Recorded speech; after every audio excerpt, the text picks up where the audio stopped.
உலகெங்கும் இருக்கும் spiritual tax Tamil நேயர்கள் அனைவருக்கும் எங்களது இனிய வணக்கத்தை தெரிவித்துக் கொள்கிறோம். இந்த 2026 12 ராசி நேயர்களுக்கும் எவ்வாறு இருக்கப் போகிறது? என்னென்ன மாற்றங்கள்லாம் உங்களுடைய வாழ்க்கையில ஏற்பட போகுது? நீங்க எதிர்பார்க்குற விஷயம்லாம் எப்படி நடக்கப் போகுது? என்னென்ன விஷயங்கள்ல நீங்க கவனமா இருக்கணும்? அப்படிங்க பத்தி நம்முடைய ஜோதிட வல்லுனர்கள், நம்முடைய ஜோதிட ஆசிரியர்கள், நாங்க 3 பேருமே உங்களுக்கு ரொம்ப துல்லியமா கணிச்சு கொண்டு வந்திருக்கோம். ஸோ இந்த வீடியோ ஃபுல்லாமே பாருங்க. ஏன்னா ஒவ்வொருத்தரும் ஒவ்வொரு விதமான விஷயங்கள உங்களுக்கு துல்லியமா எடுத்திருக்கோம். ஒவ்வொருத்தவங்க வந்து பார்த்தீங்கன்னா, வேலை, ஒருத்தவங்க தொழில் அப்படின்னு நெறைய விஷயங்கள். அதாவது அற்புதமான விஷயங்கள எடுத்துட்டு வந்திருக்கோம். ஸோ நீங்க ஃபுல்லா பார்த்தீங்கன்னா, உங்களுடைய வாழ்க்கையில நீங்கள் வெற்றி பெறுவதற்கான ஒரு மிகப்பெரிய அற்புதமான ஒரு வாய்ப்பு நம்ம ஸ்பிரிச்சுவல் டாக்ஸ் தமிழ் நேயர்களுக்கு உறுதியா கிடைக்கும் என்பதை கூறிக்கொள்கிறேன்.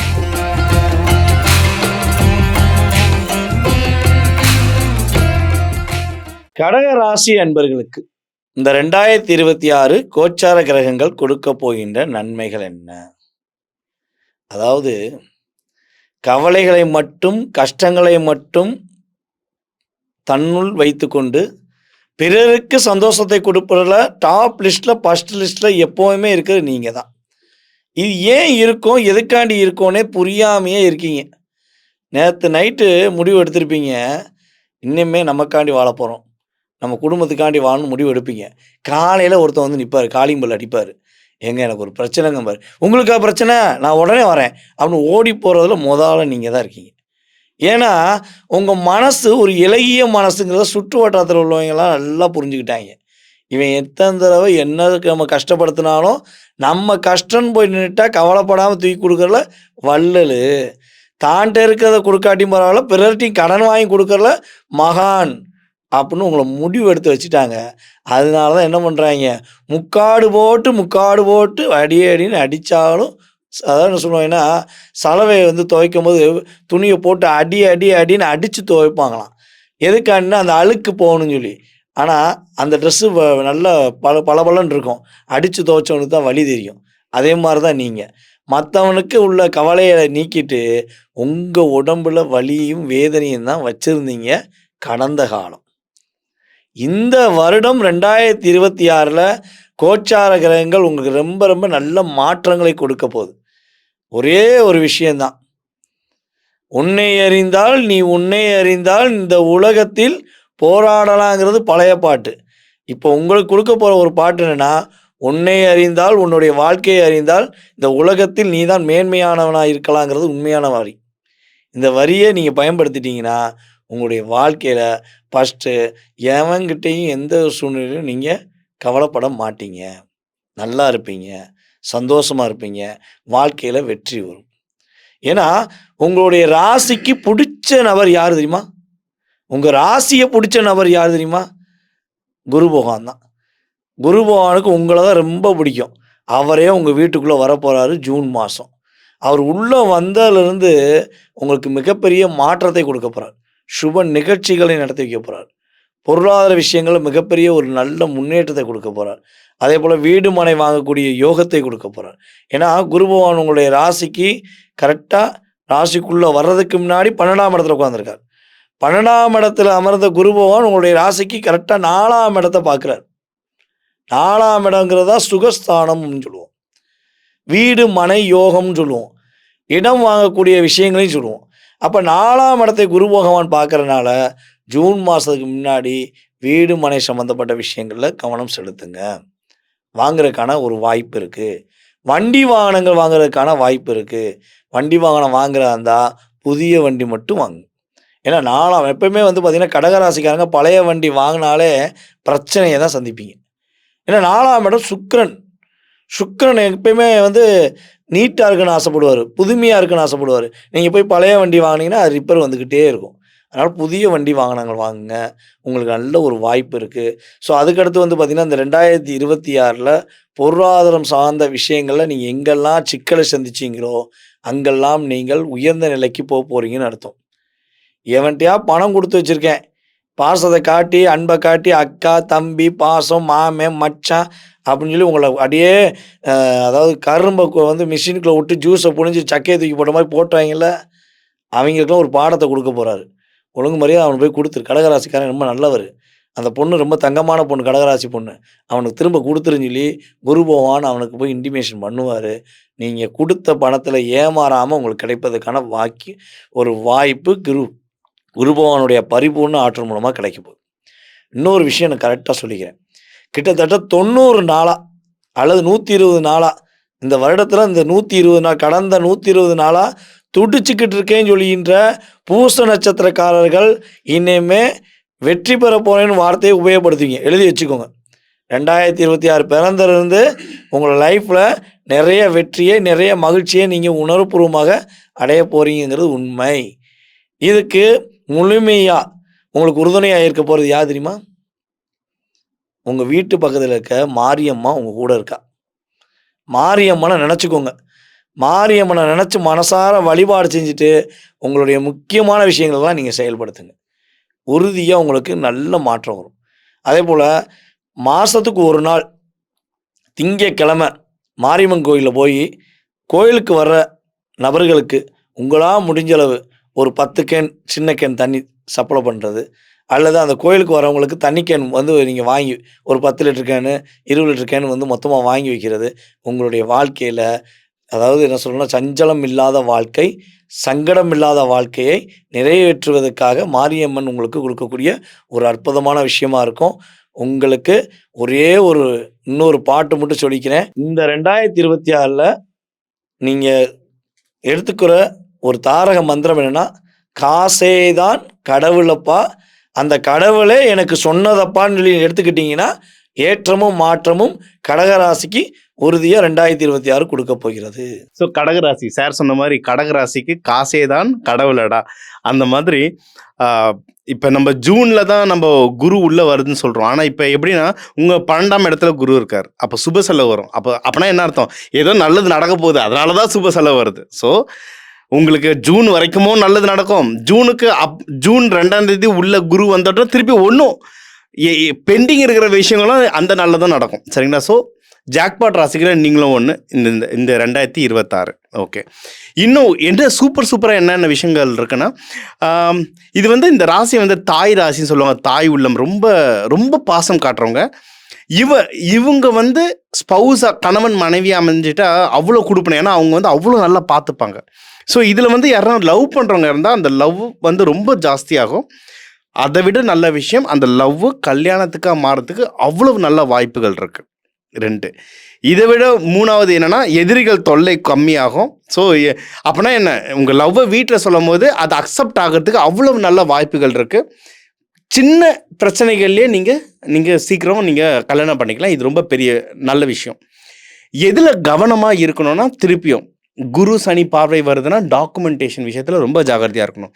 நீங்கள் கல்யாணம் ஆயிடுச்சா, ஆன கையோட ஒரு 2 நாளுக்குள்ள ரிஜிஸ்ட்ரேஷன் முடிச்சுட்டு அதுக்கப்புறம் எந்த வெளியூர் போகணுன்னாலும் நீங்கள் போய்க்கலாம். இது ஒன்று.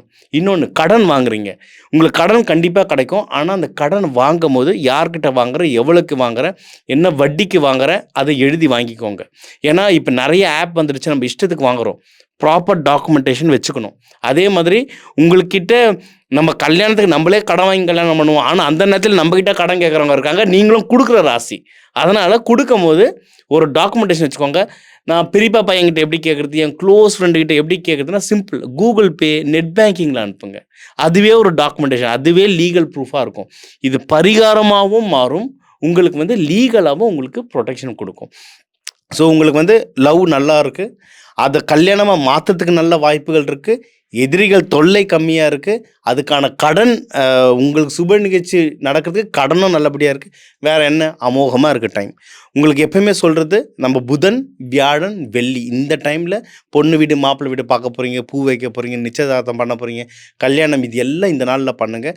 கடகராசிக்கு திங்களும் ஐயா சொன்ன மாதிரி திங்களும் ரொம்ப நல்லாயிருக்கும். ஆனால் அது வளர்பிறை திங்களாக பார்த்துட்டு பண்ணிங்கன்னா ஒன்றும் சுமூகமாக இருக்கும். நீங்கள் வழிபட வேண்டியது ஐயா சொன்னது மாதிரி மாரியம்மன் வழிபடலாம், காமாட்சி அம்மன், லலிதா திரிபுர சுந்தரி. இதில் முக்கியம் இங்கே என்னென்னா, அவங்க நல்ல ஆடம்பரமாக ஃபுல் டெக்கரேஷனில் இருக்கிற மாதிரி வழிபட்டிங்கன்னா, அதுவும் திருமண கோலத்தில் காமாட்சி அம்மன், லலிதா திரிபுர சுந்தரிலாம் திருமண கோலத்தில் பார்க்கறதுக்கு அவ்வளோ அழகாக இருக்கும் அந்த சாமி. அந்த சாமியை திருமண கோலத்தில் பார்க்கும்போது உங்களுக்கு அது கை கூடுறதுக்கு ரொம்ப நல்லது. எங்கெங்கெல்லாம் திருமணம் நடக்குதோ சம்மந்தமே இல்லைன்னா கூட போய் பார்த்துட்டு வாங்க. அது பார்க்கவும் நல்லா கை கூடும். அம்மனுக்கு நீங்கள் பால் அபிஷேகம், பன்னீர் அபிஷேகம், நம்ம ஆடி மாதத்தில் இளநீர் அபிஷேகம்லாம் பண்ணுவோம். இந்த அபிஷேகம் பண்ண ரொம்ப நல்லது. ஐயா சொன்ன மாதிரி அன்னதானம் கொடுக்குறது, தண்ணி சம்பந்தமாக தண்ணி நீங்கள் அன்னதானம் தரலாம். கூடவே ஏதோ ஒரு உணவுப் பொருட்கள் முக்கியமாக நீங்கள் கல்யாணத்துக்குன்னு பார்த்தீங்கன்னா தயிர் சாதமோ இல்லை பாலில் செஞ்ச ஸ்வீட்டுங்களோ நீங்கள் தண்ணி கூட சேர்ந்து அது கொடுக்கும்போது, ஏன்னா ஒரு உணவுப் பொருளும் தண்ணியும் சேரும்போது அது ஒரு முழு அன்னதானமாக மாறும். அதை நீங்கள் கொடுக்கும்போது இன்னும் ஜாம்னு வேலை செய்யும். இந்த 2026 உங்கள் எல்லாருக்கும் நல்லதே நடக்க வாழ்க வளர்த்துறோம். உங்க நல்ல மனசுக்கு நீங்க நல்லா இருப்பீங்க அப்படின்னு எல்லாரும் பாராட்டுவாங்க இல்லையா? அது இந்த வருஷம் கடகராசிக்காரர்களுக்கு பலிக்க போகுது. உங்க நல்ல மனசுக்கு உண்மையிலேயே ரொம்ப நல்லா இருக்க போறீங்க. இது உங்கள சந்தோஷப்படுத்துறதுக்காக சொல்றது இல்ல. கிரகச்சூழல் அடிப்படையில் நம்ம சொல்லக்கூடிய ஒரு விஷயம் தான். அதாவது கடகராசிக்காரர்கள் அப்படின்னாலே ஐயா சொன்ன மாதிரி தாயுள்ளம் கொண்டவங்க. அதாவது எல்லாத்துக்கிட்டையும் அன்பையும் என்ன சொல்ற ஒரு பரிவையும் காட்டக்கூடிய ராசிக்காரர்கள்னா கடகராசிக்காரர்கள் முதன்மையானவங்க தான். அதே நேரத்துல தொழில்ல ரொம்ப கில்லாடிங்க. ஸோ அப்படி இருந்தாலும் கூட உங்கள நீங்க தோக்குற இடமா இருக்கக்கூடியது நீங்க காட்டக்கூடிய அன்பு, நீங்க அடுத்தவங்க மேல காட்டக்கூடிய அக்கறை தான். ஸோ அத நீங்க ஒரு அளவா கடைபிடிச்சு சரியான வழியில உங்களோட வாழ்க்கையை பாதிக்காத அளவுல பர்சனல் லைஃப்பை பாதிக்காத அளவுல நீங்க இருந்துக்கிட்டீங்க அப்படின்னா, உங்களுக்கு எந்த ஒரு சங்கடங்களும் எப்பயுமே வராது. அது மட்டும் இல்லாம உங்க மேல நிறைய எதிர்பார்ப்பை நீங்க உண்டு பண்ணிடுறீங்க. உங்களுடைய ஒரு ஜென்டில்மேன் தனமான ஒரு நடவடிக்கைகள் மூலியமா அது நல்ல விஷயம் தான். அதுக்காக நீங்க தப்பா நடந்துக்குன்னு சொல்ல வரல. ஸோ அந்த நடவடிக்கைகள்னால நம்ம சார் தானே, நம்ம அண்ணன் தானே, நம்ம அக்கா தானே, நம்ம சொன்னா கேட்டுப்பாங்க அப்படின்ற ஒரு எண்ணத்தை நீங்க கொண்டு வந்துடுறீங்க இல்லையா? ஸோ அந்த அட்வான்டேஜ் உங்க மேல மத்தவங்க எடுக்காத அளவுக்கு நீங்க கொஞ்சம் கவனமா நடந்துக்கிட்டீங்க அப்படின்னா, உங்களுக்கு எந்த பாதிப்பும் இல்லாம, சங்கடமும் இல்லாம நீங்க வாழ்க்கையில எல்லா விதத்திலும் நிம்மதியா, சந்தோஷமா எப்பயுமே இருக்க முடியும். அதுக்கு இந்த 2026ஆம் ஆண்டு ஒரு மிக சிறந்த துவக்கமா இருக்க போகுது அப்படின்னு சொல்லலாம். பொதுவா இப்போ இருக்க காலச்சூழல்ல பார்த்தீங்கன்னா, அதாவது உங்க ராசியுடைய பாக்கியநாதன், அதாவது யோகங்கள, அதிர்ஷ்டங்கள அள்ளித் தரக்கூடிய கிரகம் யாருன்னு கேட்டீங்கன்னா, முழு சுபகிரகமான குரு தான். அவர் ராசிக்கு 12ஆம் இடத்துல தற்சமயம் இருந்துட்டு இருக்காரு. 12ஆம் இடத்து குரு உண்மையிலேயே உள்ளபடி சிறந்த யோகத்தை செய்யக்கூடியவர் தான். புலிப்பாணி சித்தநாதருடைய வாக்கு அதுதான். அதாவது என்ன யோகம் அப்படின்னு கேட்டிங்கன்னா, வெளிநாட்டு பயணங்கள், வருமானம், சுப விரயங்கள். சுப விரயம் செய்யணும்னா நமக்கு காசு வேணும்ல. அப்போ காசு வரும்னு அர்த்தம். சுப விரயம் அப்படின்னா நமக்கு காசு வரப்போகுதுன்னு அர்த்தம். ஸோ அந்த மாதிரி பொருளாதார நல்ல முன்னேற்றத்தை கொடுக்க போகிறாங்க. அதுபோக தர்ம சிந்தனைகள், நல்ல ஒரு சரியான, அதாவது வீண் விரயங்கள் இல்லாமல் சரியான செலவுகளை, சரியான காரணங்களுக்கான செலவினங்களுக்கான தொகையை உங்களுக்கு கொண்டு கொடுக்குறது, இதெல்லாம் இப்போ நடந்துகிட்டு இருக்கிறது. இதோட இன்னொரு சிறப்பு என்ன நடக்க போகுது அப்படின்னா, 2026ஆம் ஆண்டு ஆரம்பித்து மிட்ல இருந்து உங்களுக்கு குரு உங்கள் ராசியிலேயே அமர போகிறார். உங்களுக்கு அதிர்ஷ்டங்களை வாரி வழங்கக்கூடிய, உங்களுக்கு யானை பலத்தை கொடுக்கக்கூடிய குரு பகவான் உங்கள் ராசியில் அமர போகிறாரு. அதுக்கப்புறம் உங்களுடைய நிலையே வேற. பொதுவாக சொல்லுவாங்க, ஜோதிடத்தில் என்ன சொல்லுவாங்கன்னா, ஜென்ம குரு, அதாவது ராசியில் அமரக்கூடிய குரு நமக்கு வேலை இழப்பு, சில சங்கடங்கள்லாம் கொடுப்பாரு அப்படின்னு சொல்லுவாங்க. இங்கே கடக ராசிக்கு மட்டும் ஸ்பெஷலாக என்ன பண்ணுவாருன்னு கேட்டிங்கன்னா, வேலை இழப்பை கொடுப்பாரு. அதை விட சிறந்த வேலையை கொடுக்கறதுக்காக உறுதியாக நடக்கும். இடமாற்றம், தொழில் மாற்றம் எல்லாமே நடக்கும். அதெல்லாம் ஒரு நல்ல ஒரு விஷயத்துக்காக நடக்கும். அதனால எதுவும் உங்களுக்கு வேலையில் ஒரு நல்லா போயிட்டு இருந்துச்சு, வேலையை விட வேண்டியதாகிடுச்சு, இந்த மாதிரி சங்கடங்களாக வந்துச்சு அப்படின்னா, நல்ல இடத்துல இருந்தேன், வீடு நல்ல இடத்துல இருந்துச்சு, ஸோ அதை விட வேண்டியதாகிடுச்சு அப்படின்னா வருத்தப்படாதீங்க. அதோட சிறப்பான ஒரு நல்ல ஒரு வாழ்க்கை உங்களுக்கு கிடைக்க போகுதுன்றதான் உள்ளபடியே உண்மை. அதை தாண்டி கடகராசிக்காரர்களுக்கு கண்டிப்பான முறையில் அயல்நாட்டு யோகம் ரொம்ப சிறப்பாக இருக்குது. உங்களுடைய தொடர்புகளையே நீங்கள் அந்நியர்களால் தான், அந்நியர்கள் அப்படின்னா வெளிநாட்டவர்கள், நீங்கள் எந்த நாட்டில் இருந்தீங்கனாலும் அந்த நாட்டுக்கு வெளிநாட்டில் சேர்ந்தவங்க அந்நியர்கள் தான். அந்த வகையில் பார்த்தீங்கன்னா உங்களுக்கு அவங்க மூலியமாக சிறந்த ராஜயோகங்கள் கண்டிப்பான முறையில் கிடைக்க போகுது. பொருளாதாரத்தில் சிறந்த ஒரு தன்னிறைவை அடைய போகிறீங்க. உங்களுடைய இலக்குகளாக எதெல்லாம் வச்சுருக்கீங்களோ அதை பெருசுப்படுத்துங்க. பெரிதினும் பெரிதிகள் அப்படின்ற அடிப்படையில் இந்த 2026 ஆண்டில் மனநிலையை மாற்றிக்குங்க. நிச்சயமாக என்னென்ன எதிர்பார்க்குறீங்க எல்லாமே உங்களுக்கு கிடைக்கும். பொதுவாகவே பார்த்தீங்கன்னா, இப்போ நம்ம பேசின அத்தனை விதமான விஷயங்களுமே பொது பலன்களை, கோச்சார கிரகங்கள் இந்த 2026ல நகரக்கூடிய தன்மையை வச்சு நம்ம சொல்லியிருக்கோம். இதை தாண்டி உங்க மனசுல நிறைய கேள்விகள் இருக்கலாம். உங்களுக்கு போன 2025 சொன்னதுல பல விஷயம் நடக்காம இருந்திருக்கலாம். அப்ப அதுக்கான மிகப்பெரிய காரணம் என்னன்னா, உங்களுடைய சுய ஜாதகம் தான். உங்களோட லைஃப்ல உங்களுடைய எதிர்பார்ப்புகள் நிறைவேற வேண்டும். எப்ப அது நடக்கும்னு நீங்க தெரிஞ்சுக்கணும்னு ஆசைப்பட்டா, கட்டாயமாக உங்களுடைய சுய ஜாதகத்தை செக் பண்ணிக்கோங்க. சுய ஜாதகமே உங்களுடைய வாழ்க்கையை நிர்ணயம் பண்ணுங்கிறது என்னுடைய ஜோதிட ரீதியான எங்களுடைய கருத்து. கான்டாக்ட் பண்ணணும்னு நினைக்கிறவங்க கண்டிப்பாக கான்டாக்ட் பண்ணி நீங்கள் என்ன பண்ணுங்கள், உங்கள் டவுட்டை கிளியர் பண்ணிக்கோங்க. அதே மாதிரி இது நடக்கணும்னா முதல்ல நம்ம சொன்னதை வந்து ப்ராக்டிஸ் பண்ணணும். நம்ம சொன்ன தெய்வ வழிபாடோ, என்ன முறைகள் சொன்னோமோ, நாள், ஹோரை சொன்னோமோ அத ப்ராக்டிஸ் பண்ணணும். ஏன்னா சில டைம் நம்ம கமெண்ட்ஸ்ல பார்த்துறோம், இது நடக்கல, இது நடக்கலன்னு. நடக்க போது தான் சொல்றோம். அது எப்படி இப்பவே நடக்கணும்னு சொல்ல முடியும்? ஸோ அதனால நீங்க இத வந்து முதல்ல ப்ராக்டிஸ் பண்ணுங்க. ப்ராக்டிஸ் பண்ணிட்டு அதுக்கப்புறம் ரிசல்ட் என்னன்றத போடுங்க. ஏன்னா நீங்க போடுற கமெண்ட் வந்து ஒவ்வொன்னும் படிக்கிறோம். அது எங்களுக்கு ஃபீட்பேக். ஸோ அதை எடுத்து நாங்க கரெக்ஷன் பண்றதுக்கு ரொம்ப யூஸ்ஃபுல்லா இருக்கும். எல்லாருக்குமே எல்லாம் நல்லதும் நடக்க எல்லாம் வல்ல ஆண்டவனை பிரார்த்தனை செஞ்சுக்கிறோம். ஐயா அவங்க சொன்ன மாதிரி இந்த பலன்கள் எல்லாமே வந்து தற்கால கிரகநிலைகள் உங்களுடைய ராசிக்கு என்ன மாதிரி பலன்களை கொடுக்க போகுது அப்படின்றத நாங்கள் வந்து 100% சரியாக சொல்லியிருக்கிறோம். இதையும் தாண்டி நம்ம முன்னாடி சொன்ன மாதிரி வந்து என்ன சொல்கிறாங்க, நல்லா சொல்கிறாங்க, ரொம்ப சந்தோஷமாக கேட்கறதுக்குலாம் நல்லா இருக்குது, அது அப்படி நடக்குதா அப்படின்னு பார்த்தா நடக்க மாட்டேங்குதுங்க, மிஸ் ஆகுதுங்க அப்படின்லாம் சிலர் வருத்தப்படுவாங்க, சங்கடப்படுவாங்க. ஸோ அதுக்கெல்லாம் காரணங்கள் வந்து உண்மையிலே உள்ளபடியே வந்து உங்களுடைய ஜனன ஜாதகம் மட்டும், அதாவது ஜனன ஜாதகம், அதாவது என்ன காரணம் அப்படின்னு கேட்டிங்கன்னா, ஜோதிடம் வந்து 3 நிலைகளில் இயங்கும். ஒன்று வந்து விதி அடிப்படையில், இன்னொன்று வந்து மதி அடிப்படையில், இன்னொன்று வந்து கதி அடிப்படையில். இந்த விதி அப்படின்றது வந்து லக்னம், உங்களுடைய ராசியில் நீங்கள் பிறந்த நேரப்படி உங்களுடைய லக்னம் என்னவா இருக்கும், 12 ராசியில் ஒரு ராசி வந்து உங்களுடைய லக்னமாக வந்திருக்கும். ஸோ அதன் அடிப்படையில் கிரக சூழல்களை பார்க்கணும். அதுக்கு அடுத்ததாக மதி அடிப்படையில், இப்போ நம்ம சொன்னோம்லையே கோச்சார பலன்கள், இதெல்லாம் வந்து உங்கள் ராசிக்கு நாங்கள் சொன்ன பலன்கள், இது வந்து மதி அடிப்படையில் சொல்லக்கூடியது. அதுக்கு அடுத்ததாக கதி, சூரியன், உங்கள் ராசி உங்கள் ஜாதகத்தில் ஜனன ஜாதகத்தில் சூரியன் எங்கே இருக்கார், அவரை சூழ்ந்து கிரகங்கள் எப்படி இருக்காங்க அப்படின்ற அடிப்படையாக வச்சு சொல்லக்கூடிய பலன்கள், இதெல்லாம் வந்து கதி அடிப்படையில் சொல்லக்கூடியது. இது 3ஐயும் மிக்ஸ் பண்ணி பலன் சொல்லும்போது தான் உங்களுக்கான சரியான துல்லியமான பலன்கள் கிடைக்கும். ஸோ இதெல்லாம் வேண்டும் அப்படின்றவங்க நிச்சயமாக எங்களை தொடர்பு கொள்ளுங்க. நான் உங்களுக்கான சரியான தெளிவுகளை நாங்கள் கொடுக்குறோம். மீண்டும் ஒரு முறை உங்களுக்கு இந்த 2020 புத்தாண்டு இறை அருளால் சிறப்பாக இருக்கணும்னு வாழ்த்தி விடைபெறுகிறோம். நன்றி, வணக்கம்.